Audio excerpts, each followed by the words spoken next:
বিশ্বনবী বলেন আরাফার দিন একটা দোয়া আমি করি, আমার আগে সব নবীরা এই দোয়াটা করতেন। দোয়াটা হলো লা ইলাহা ইল্লাল্লাহ ওয়াহদাহু লা শারীকা লাহ লাহুল মুলকু ওয়া লাহুল হামদু ওয়া হুয়া আলা কুল্লি শাইইন কাদির। সুবহানাল্লাহ পড়েন। সুবহানাল্লাহ। মুখস্থ আছে না দোয়াটা?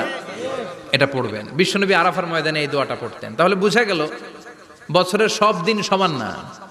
সব দিন সমান না। বছরের সবচাইতে শ্রেষ্ঠ দিন হচ্ছে আরাফার দিন। কোন দিন? এবার বলেন বছরের সবচেয়ে শ্রেষ্ঠতম রাত কোনটা? কদরের রাত। ইন্না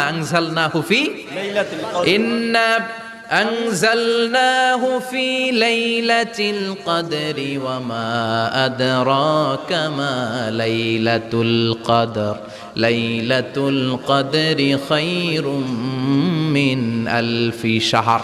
হাজার মাসের চেয়ে সেরা। ওই রাতে ইবাদত করলে